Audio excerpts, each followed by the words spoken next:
start with a word that, frankly, feels like it shouldn't be in the Bible at all.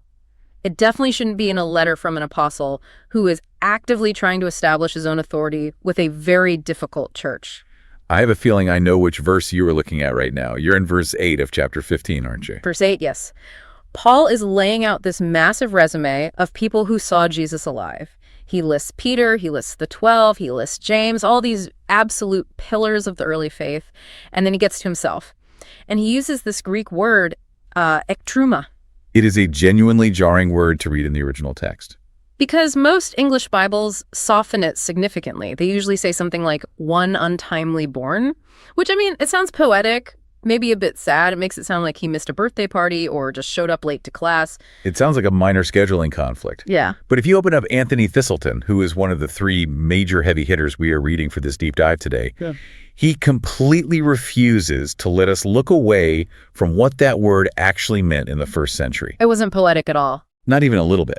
Thiselton points out that in ancient medical texts and broadly in Greek literature, ektromen was not a metaphor. It was a highly specific clinical term. It refers to a miscarriage, or even more violently, a traumatic abortion. It literally translates to a dead thing cast out prematurely. So you have to put that directly into the sentence to feel the weight of it.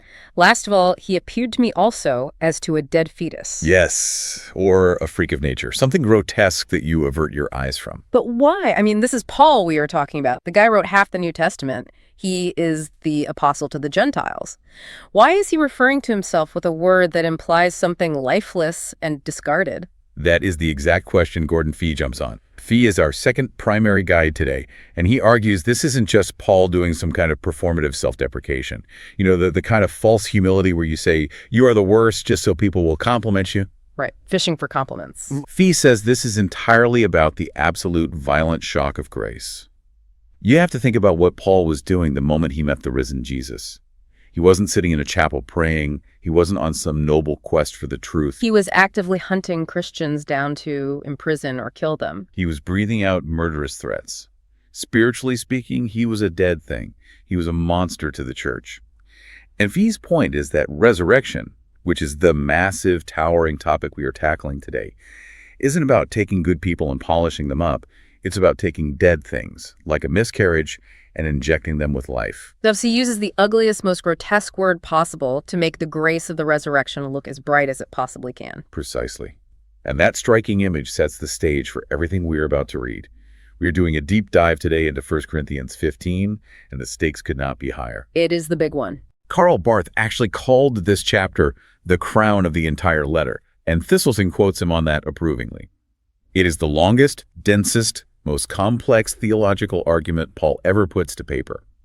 And David Garland, our third guide for today, points out that the stakes here have shifted completely from the rest of the book. How so? Because in our previous deep dives into this letter, we have been dealing with some pretty chaotic stuff in Corinth. We had arguments over head coverings, people getting drunk at communion, speaking in tongues over each other in the middle of a service. Right. Garland frames the whole letter up to this point like this. Chapters 11 through 14 were primarily dealing with disordered worship. It was bad behavior. But chapter 15 is about disordered belief. And Paul knows that if you get the resurrection wrong, it does not matter if your worship service is polite or chaotic. The entire foundation of the faith collapses.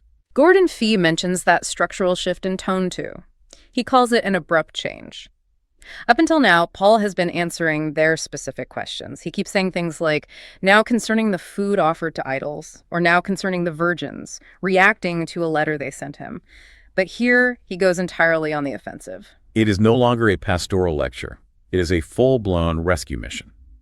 And the way he structures the argument in this chapter is, frankly, it is a trap. A logical trap. He lures them in with the foundational facts they already agree on. Specifically that Jesus rose from the dead, and then he snaps the jaws of the argument shut on the things they are currently denying. I definitely want to see how that trap is sprung. But before we get into the verse-by-verse logic, we really need to introduce our 3 guides for this deep dive.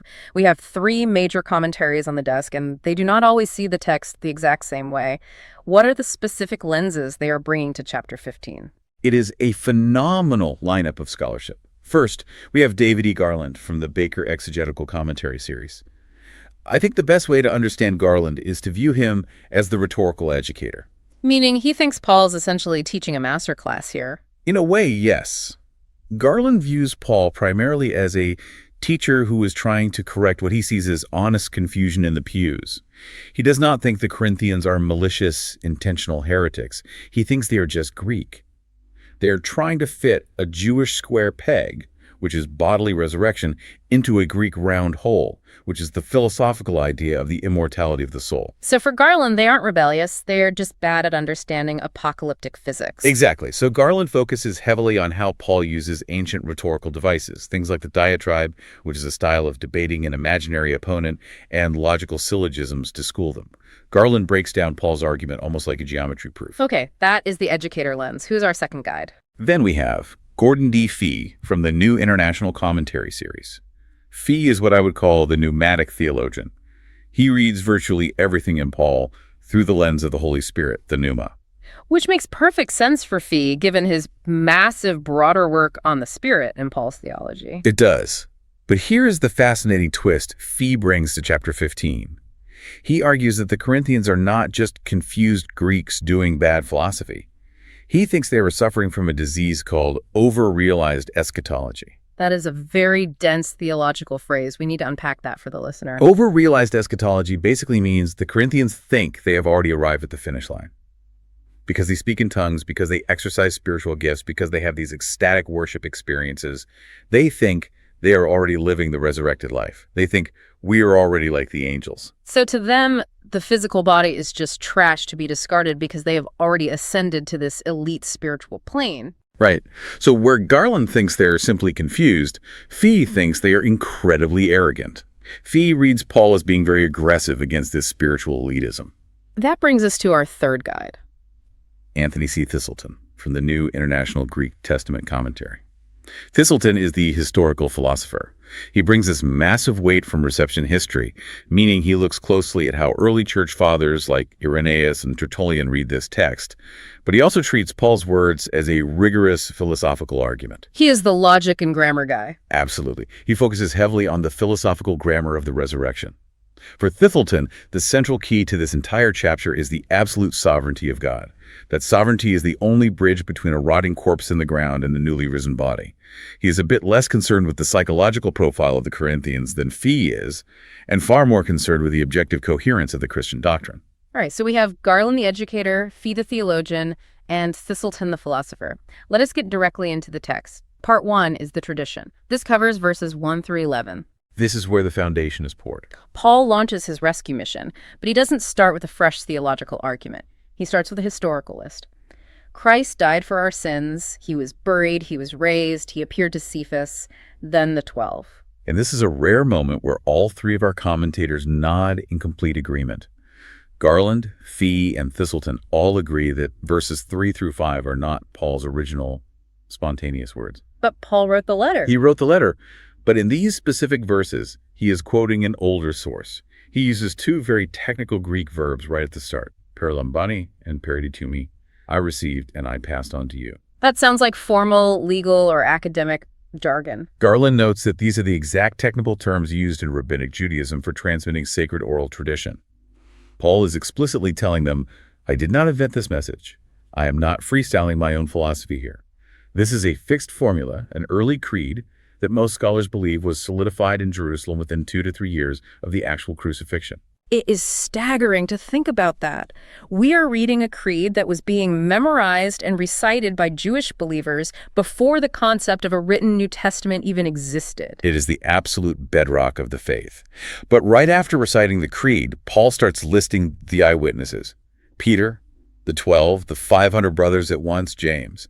And this is where the lenses of our experts really start to diverge and clash. Who throws the first punch here? That would be Thiselton. He brings up a massive, century-long debate in theology involving a highly influential German scholar named Rudolf Bultmann. Bultmann is famous or infamous for his project of demythologizing the New Testament. He is the heavyweight champion of that movement. Bultmann basically argued that trying to prove faith with historical facts was a fundamental category mistake. He thought you cannot prove the resurrection happened the same way you prove a car crash happened. For Bultmann, the resurrection is a spiritual event that happens in the heart of the believer when the word is preached. So for Bultmann, Paul listing all these historical eyewitnesses is almost embarrassing. He thinks Paul is making a mistake by trying to prove the unprovable. It is like trying to use a mathematical equation to prove that you are in love with someone. It is the wrong tool for the job. That is exactly how Bultmann viewed it. He would say, stop looking for an empty tomb in history and look for the existential meaning in your life. Yeah. But Thiselton absolutely hammers back against that reading. Thiselton is not buying the existential approach. Not for a second. Thiselton argues for what he calls strong foundationalism. He says Paul is not talking about a warm, fuzzy feeling in the hearts of the disciples. Paul is talking about a public, objective, verifiable, historical event. Thiselton points out that when Paul mentions the 500 brothers, and specifically adds that most of them are still alive, he is throwing down a historical gauntlet. He is citing his sources so the Corinthians can go check his work. He is effectively saying, you don't believe me. Buy a boat ticket to Jerusalem and go ask Dave. Dave was there, he saw the risen Christ, and he still lives in Judea. Which is an incredibly risky rhetorical move if you were just making the story up. It is a suicidal move for your argument if you are making it up, because someone could easily verify it. And Garland adds a fascinating grammatical layer to this that I think completely seals Thiselton's point. Garland focuses on the specific verb tense Paul uses for the phrase, he was raised. We are getting into Greek grammar. Just a little bit, but it pays massive dividends. Paul uses the perfect passive tense here. Break down why the perfect passive matters. In ancient Greek, the perfect tense is highly specific. It describes an action that happened conclusively in the past, but the results of that action continue actively into the present moment. Give me a concrete example of how that functions. If I say, I close the door, using the standard aorist tense in Greek, it just means I perform the action of closing it at some point in the past. The door might be wide open right now, I don't know. But if I use the perfect tense, it means I close the door in the past and it remains firmly shut right now. So when Paul uses the perfect tense for Christ was raised, he is making a massive theological claim. He is saying Christ was raised at a specific, datable moment in history, and he remains in a permanent state of being raised right now. It is not just a fond memory of a past miracle. It is the current defining reality of the universe. Okay, so the foundation is fully laid. Christ is raised. Paul and the Corinthians both agree on that premise. Now, Paul springs the trap. This brings us to part 2, the logical absurdity. This covers verses 12 through 19. This is where Paul unleashes some of the most aggressive logic in the entire New Testament. It is a rapid-fire sequence of if A, then B. But before we trace the logic, we need to clarify what the Corinthians are actually denying, because they are not denying that Jesus rose, right? They are baptized Christians attending church. That is the strange disconnect that Fee and Garland both spend significant time unpacking. The Corinthians absolutely believe Christ rose from the dead. If they didn't, they wouldn't claim to be Christians. What they are denying is their own future bodily resurrection. Their Greek philosophical background tells them that the physical body is weak and gross. So they think, sure, Jesus rose bodily because he is the Lord. But us, when we die, our souls are just going to float off into the spiritual ether. We don't want these bodies back. So Paul attacks that specific disconnect between Christ's past resurrection and our future resurrection. Garland describes Paul's argument here as a Sorite's paradox. Sorite's paradox. That is a formal logic term. It is. The best way to visualize it is like a line of falling dominoes, or a chain where if you shatter one link, the entire thing falls apart. Paul says to them, okay, let us assume your premise is true. Let us assume the general principle that dead people simply do not rise. I will play the Corinthian. Dead people stay dead. The body rots. The soul goes free. Paul says, fine. Domino 1. If the category of dead people do not rise, then Christ, who was fully human and fully dead, did not rise. Which immediately contradicts the creed they just agreed on. Exactly. Domino 2. If Christ is not raised, then our preaching is keinon. That is the Greek word for empty. It means Paul's entire ministry is just meaningless noise. He is tearing down his own life's work to prove the point. Domino 3. If the preaching is empty, your faith is futile. You are actively placing your trust in a rotting corpse in the Middle East. Domino 4. Because the resurrection is the proof that the sacrifice was accepted. If he didn't rise, you are still dead in your sins. He is dismantling their religion piece by piece. Then he gets to Domino 5, which is the emotional dagger. Those believers who have already fallen asleep. Your dead grandmother, the martyrs, they have perished. They are annihilated, gone forever. That is a brutal thing to write to a grieving community. And he finishes with Domino 6. If in Christ we have hope in this life only, we are of all people most to be pitied. We are absolute morons. Thiselton points out the sheer philosophical basicality of what Paul is doing here, doesn't he? He does. Thiselton argues that you cannot saw off the branch you are currently sitting on. If you deny the foundational mechanism of bodily resurrection, you lose Jesus. And if you lose Jesus, the entire grammar of the Christian faith disintegrates. Gordon Fee adds a really poignant sociological layer to that phrase, most to be pitied. Fee asks us to think about the physical reality of the Corinthian church. These Christians are likely social outcasts. They're probably losing business contracts because they refuse to participate in the pagan guild feasts.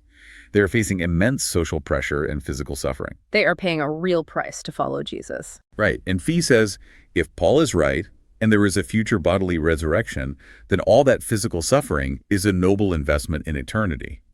But if there is no resurrection of the body, then the local pagans who say eat, drink, and be merry are actually the smart ones. The hedonists have figured out the universe, and the Christians are just suffering for a pathetic lie. So Paul leaves them sitting in the completely desolate rubble of their own bad theology for a second. He forces them to feel the freezing wind of a universe without an Easter morning. And once they feel that dread, he pivots hard. Part 3, the order of events, verses 20 through 28. And the pivot hinges on one massive Greek word, aparchi. He writes, but in fact, Christ has been raised from the dead, the first fruits of those who have fallen asleep. Garland explains the incredibly rich agricultural background of that word aparchi, or first fruits. In the ancient Jewish agrarian mindset, the first fruits are not just the first tomato you happen to pick off the vine. It is a highly specific religious concept. It is the very first sheaf of the entire harvest that you cut and offer to God at the temple. It is a sacrifice. Yes, but here is the crucial mechanism of the first fruits offering. Offering that first sheaf fundamentally guarantees the rest of the harvest. If the first fruits you offer are wheat, the rest of the massive harvest that follows is not going to suddenly be corn. The first fruits dictate the nature of the whole crop. It implies an unbreakable set. Exactly. Garland says it guarantees the set. If Christ is the first fruits of the resurrection harvest, then our future resurrection is the rest of that exact same crop. You cannot have the first fruits without the harvest that follows. They are organically connected. Which naturally leads into Paul's famous contrast between Adam and Christ. For as by a man came death, by a man has come also the resurrection of the dead. Fee connects this passage directly to Romans chapter 5, where Paul uses that same Adam and Christ typology. But Fee notes a very important shift in Paul's focus here in Corinthians. In Romans, Paul's main focus is on justification. It is about legal standing. Adam brought guilt. Christ brings legal righteousness. But here the problem isn't just legal guilt. Right here, the focus is pure apocalyptic power. It is an ontological war between death and life. Adam instituted the global regime of death. Christ invades and institutes the unstoppable regime of life. There is a really tricky eschatological timeline in this section, though. Paul talks about Christ reigning right now, putting enemies under his feet, and then eventually handing the kingdom over to God the Father. Thiselton has a very specific reading of this interim kingdom, correct? He does, and it touches on one of the biggest debates in biblical theology, the timing of the kingdom of God. Thiselton strongly argues that Paul is describing a reign of Christ that is actively happening right this very second. Not just a future millennium. No, currently. Since the moment of the resurrection, Christ has been seated and is actively reigning over the cosmos. He is systematically subjugating hostile powers. This process of putting enemies under his feet is underway right now, and it will continue until the telos, the ultimate end of history. And Paul explicitly names the final enemy to be destroyed. The last enemy is death. Before we move past this, Garland has a really important note on the subjection of Christ. Paul says that at the very end, the Son himself will be subjected to the Father. That language has historically made a lot of theologians very nervous because it sounds like Jesus is somehow a lesser divine being. It can sound like Arianism if you read it poorly. But Garland clarifies this beautifully. He says, Paul is not saying Christ is ontologically inferior to the Father. It is not about his divine nature. It is a functional administrative handover of authority. Garland uses a great analogy. Think of a supreme general who is sent out by the king to fight a massive war. The general wins the war, completely pacifies the rebellious territory, and then returns to the capital to hand the keys of the conquered territory back to the king and says, mission accomplished. The general isn't less of a person, he is just completing his assigned role. Precisely. But the most crucial theological point in this section, which Fee drives home relentlessly, is that Paul defines death as an enemy. Which is a direct assault on the Greek view of death. Completely. Think about the pinnacle of Greek philosophy. Think about Socrates. When Socrates is condemned to die, he drinks the poison hemlock calmly. He is surrounded by his weeping disciples, but he is peaceful. Because to Socrates, death is a friend. It is a welcome release from the physical prison of the human body. He is thrilled to finally be rid of his physical shell so his pure soul can float away. And Paul's response to that philosophy? Paul looks at that and says, absolutely not. Death is not a natural friend. Death is a violent intruder into God's good creation. It is a parasitic weapon wielded by the opposition. It is the direct result of human sin, and it is something to be aggressively destroyed, not calmly welcomed. That powerful theology brings us to what is easily one of the weirdest, most confusing single verses in the entire New Testament. We are at part 4. The rhetorical digression, verse 29. Paul suddenly writes, "Otherwise, what do people mean by being baptized on behalf of the dead? If the dead are not raised at all, why are people baptized on their behalf?" This is the exact moment where every biblical commentator in history sighs deeply, rubs their temples, and prepares for battle. Just give it to me straight. Is the Apostle Paul endorsing the practice of living Christians getting baptized as proxies for their dead, unbaptized relatives? Because there are modern religious groups that build their whole theology on that practice. Thiselton actually charts the history of interpretation on this verse, and he lists something like 13 distinctly different theories that scholars have proposed over the centuries. 13 different ways to read one sentence. At least 13. You have scholars arguing it is a metaphor for martyrdom. You have people arguing it refers to the literal washing of dead corpses before burial. But Thiselton ultimately dismisses the vast majority of these theories as scholars just trying way too hard to save Paul from sounding weird. So what is the actual consensus among our 3 guides? The solid consensus, shared firmly by both Garland and Fee, is that we should not get bogged down trying to figure out the exact liturgical mechanics of what these people were doing, because Paul's argument here is strictly ad hominem. Meaning he is using their own internal logic as a weapon against them, regardless of whether he agrees with the practice itself. Exactly. He is not endorsing their ritual. He is likely looking at a very specific fringe faction within the Corinthian church, probably the same super spiritual elitists he identifies, who had started doing this superstitious proxy baptism for their unbaptized ancestors. Okay, so they have this weird practice going on. And Paul basically points at that specific group and says, look at you guys over there in the corner. You were literally getting dunked in water for dead people. Clearly you believe that physical ritual is going to somehow benefit them in the afterlife, but you are the exact same people standing up in church saying the dead do not rise. That is completely illogical. Why bother getting baptized for a corpse if that person is just annihilated forever? It is another trap.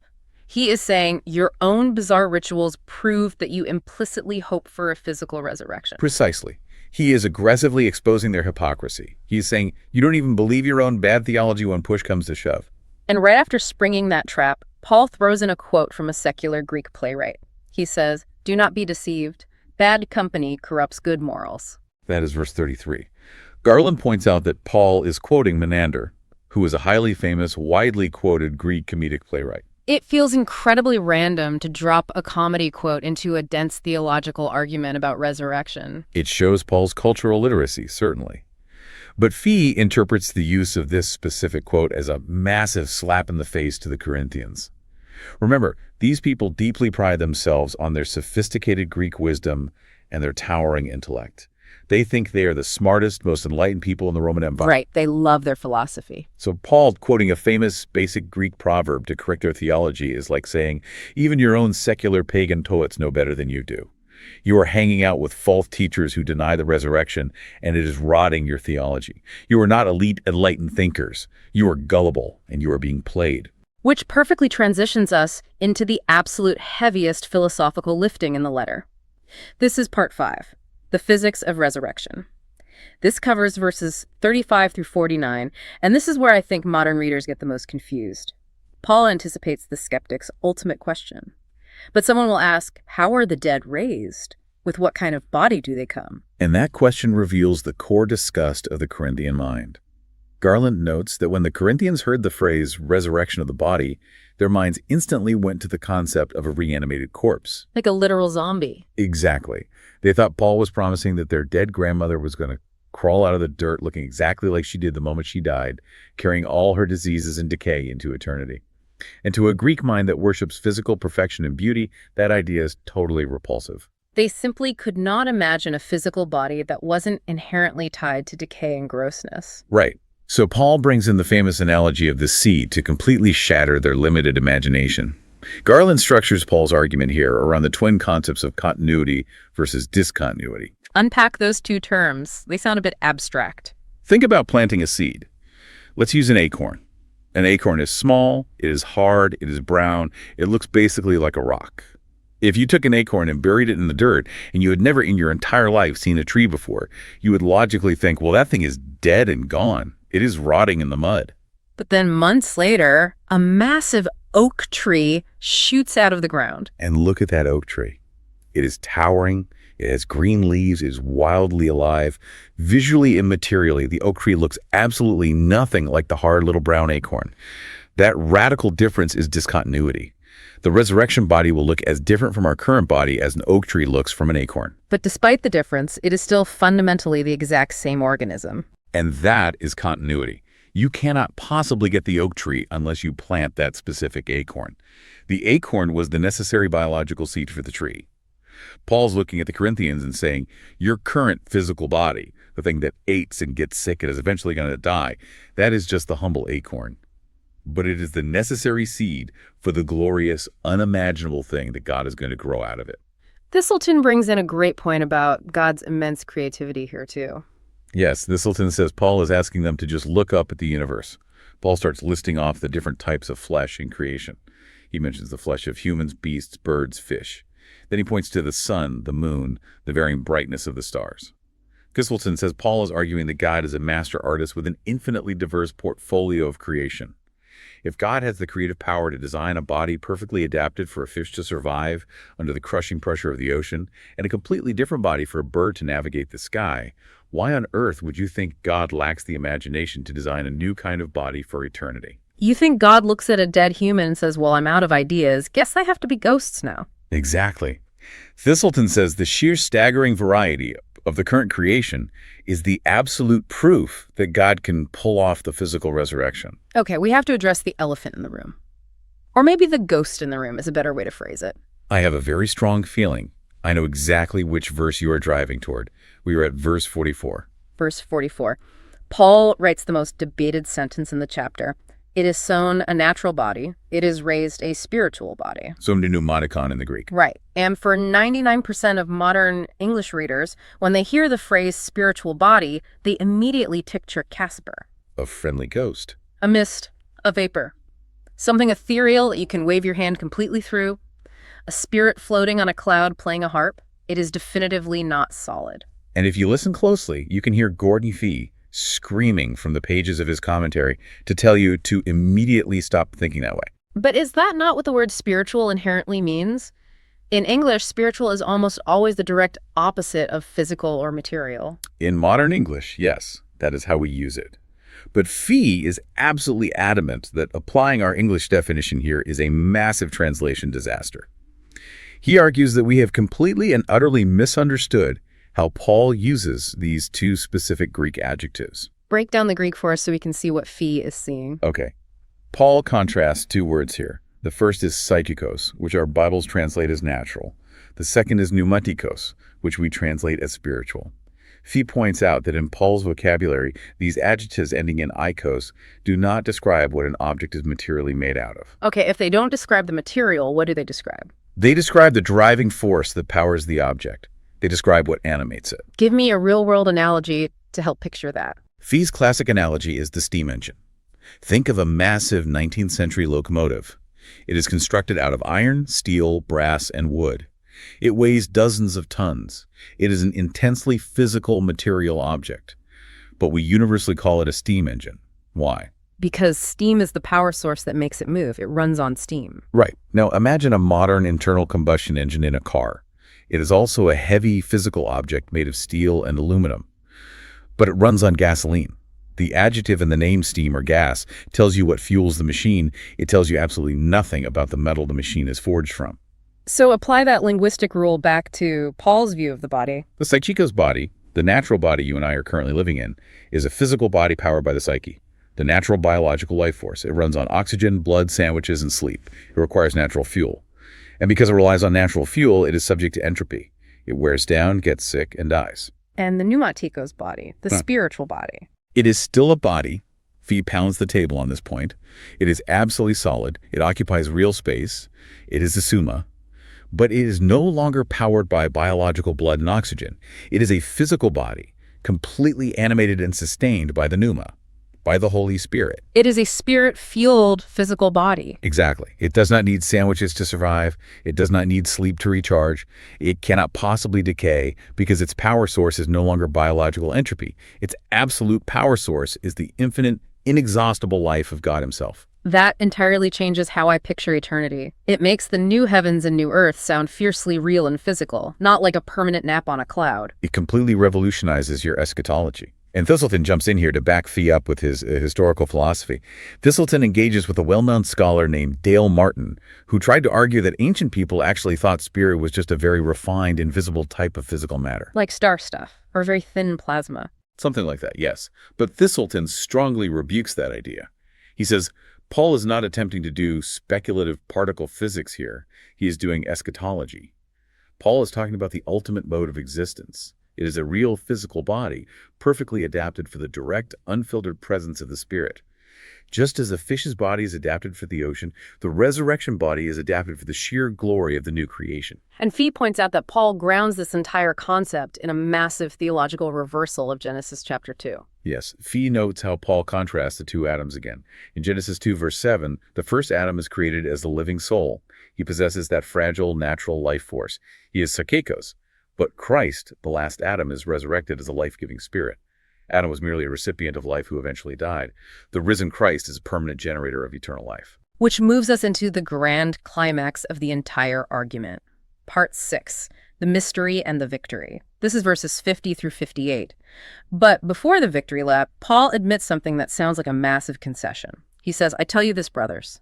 Flesh and blood cannot inherit the kingdom of God, nor does the perishable inherit the imperishable. Garland argues this is indeed a strategic rhetorical concession.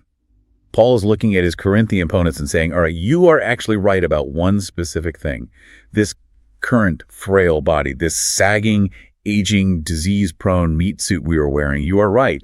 This exact iteration of our bodies cannot inherit eternity. It wouldn't survive it. So if our current bodies cannot go to heaven, but we are not going to be disembodied ghosts, what is the mechanism that bridges the gap? The mechanism is radical transformation, change. Both Garland and Thiselton discuss a highly influential theory proposed by the scholar Joachim Jeremias here. Jeremias argued that Paul is using a very specific Hebrew parallelism in this verse. How does the parallelism work? Jeremiah says that the phrase flesh and blood specifically refers to Christians who are still physically alive when Christ returns. The phrase the perishable or corruption specifically refers to Christians who have already died and are in the grave. Paul is saying that neither group can enter the eternal kingdom as they currently are. Whether you are walking around alive or you are bone dust in a tomb, you must undergo a fundamental metaphysical change. We shall not all sleep, but we shall all be changed in a moment, in the twinkling of an eye, at the last trumpet. That is the mystery he reveals. The mortal must actively put on immortality like a permanent garment. And once that transformation occurs, Paul finally breaks into song. He taunts death directly. "O death, where is your victory? O death, where is your sting?" He is weaving together prophetic quotes from Isaiah 25 and Hosea 13. It is a stunning, defiant victory lap. And Fee makes sure we notice the theological precision hidden in the poetry. Paul adds, the sting of death is sin, and the power of sin is the law. Fee points out that this is Paul seamlessly integrating the core argument of his letter to the Romans right into the climax of Corinthians. But the ultimate point is that death, the great monster that swallows all of humanity, has finally been swallowed up by God's life. And then, after all of this soaring, cosmic, apocalyptic poetry, Paul lands the plane on a remarkably practical note, verse 58. Therefore, my beloved brothers, be steadfast, immovable, always abounding in the work of the Lord, knowing that in the Lord your labor is not in vain. Thiselton identifies verse 58 as the peroratio. That is the formal rhetorical term for the ultimate concluding exhortation of a massive argument. Every single logical domino Paul set up has been building to this exact command. And Garland points out a brilliant literary bookend here regarding the word vain. He does. Garland connects the phrase, your labor is not in vain, back to the terrifying hypothetical Paul posed in verse 14. Remember, Paul said earlier that if Christ is not raised, then our preaching is in vain and your faith is in vain. Kinos. Oh. Empty. But because the resurrection is an objective historical reality. Because the tomb is empty, your labor is not empty. The things you do for the kingdom right now, whether that is preaching a sermon, suffering persecution, serving the poor, or literally just sweeping the floor after a church service, it possesses eternal density. It survives the fire of judgment. It is carried over into the new creation. That is an incredible amount of dense theology to digest. Before we move to application, let us do our commentary showdown. We have tracked 3 distinct scholarly views on what exactly went wrong in the minds of the Corinthians to make them deny the resurrection. Who do you think wins the debate? It is a genuinely tough call because they all bring vital puzzle pieces. Let's quickly recap the 3 positions. Garland argues it was primarily Greek confusion. The Corinthians simply lacked the philosophical categories to understand a bodily resurrection, so they recoiled from it. Thea argues it was spiritual elitism. They were arrogant, thought they had already achieved angelic perfection, and viewed the physical body as beneath them. And Thiselton argues it was fundamentally a logical contradiction. They were holding mutually exclusive beliefs like baptizing for the dead while denying the resurrection. And Paul had to philosophically untangle them. So whose lens gives us the sharpest picture of the church in Corinth? If I have to choose, I think Gordon Fee provides the most compelling psychological profile of the church. The diagnosis of rampant spiritual pride perfectly explains almost every other specific issue Paul tackles in chapters 1 through 14. They were arrogant about their spiritual gifts, they were arrogant about their wealth, and it makes total sense that they would be arrogant enough to say, I am way too spiritual to ever need a physical body again. That sounds exactly like the Corinthian church. But Garland and Thiselton aren't wrong. Not at all. I think Garland does the absolute best job explaining the actual rhetorical steps Paul takes to deconstruct their worldview. And Thiselton is completely indispensable for understanding the rigorous philosophical logic of the seed analogy. You really need all 3 guides to see the full genius of chapter 15. So if we had to synthesize all of this commentary into one single governing sentence, the big idea of the chapter. Let's try this.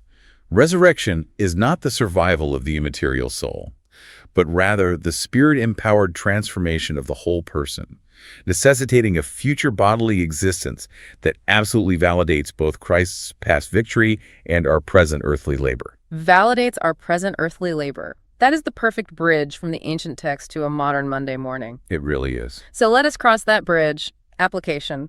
Why does a 58-verse, first-century theological treatise on eschatology deeply matter to the person listening to this deep dive right now? I think our commentators give us 3 incredibly concrete applications. First, we have to reclaim the profound theological value of the physical body. This is Gordon Fee's biggest takeaway. If you consider yourself a highly spiritual person, you must paradoxically care deeply about physical things. Because your physical body actually has an eternal future. Exactly. This chapter completely demolishes the modern pseudo-Gnostic idea that says, I am just a pure spirit, temporarily trapped in a dirty biological shell, and nothing I do with my body really matters. Paul says, no, you are a whole, integrated person destined for physical redemption. Therefore, how you treat your body, what you do with your hands, matters eternally. And the second application. It radically changes how we view our daily labor and ethics. Garland and Thiselton focus heavily on that final verse, verse 58. If there is no future resurrection, then Christian labor is ultimately absurd. It is just existential busy work. You are just Albert Camus's Sisyphus pushing a heavy rock up a hill for no reason. But because there is a physical future. Because there is a physical future, your mundane labor actually echoes into eternity. It is not kinos, it matters. That is why Paul can command them to be always abounding in the work of the Lord. The resurrection is the engine that drives Christian ethics. And the third application. It gives us the only honest framework for dealing with human death. Thiselton notes the immense pastoral comfort in Paul's logic here. Notice that Paul does not try to comfort the grieving by pretending that death is nice. He does not use platitudes.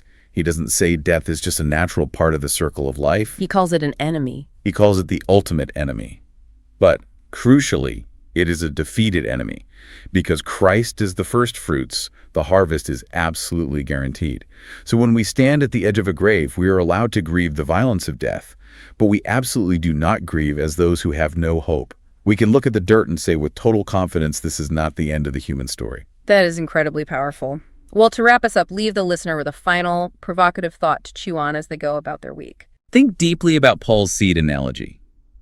If you knew for an absolute fact that your current physical body was literally the biological seed of your future eternal glorified self, how would you treat it differently today?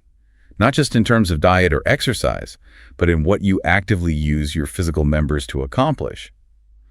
Are you planting your life in a way that you actually want to harvest in eternity? The body as a seed being planted, I love that. Well, Paul has systematically solved the problem of death and eternity, which naturally means that next time we have to radically shift gears and talk about money. Money and ancient Mediterranean travel plans. Talk about an abrupt shift in tone, from the cosmic defeat of death to the logistics of the weekly offering. We will cover all of Chapter 16 in our next deep dive. Thanks for listening. See you next time.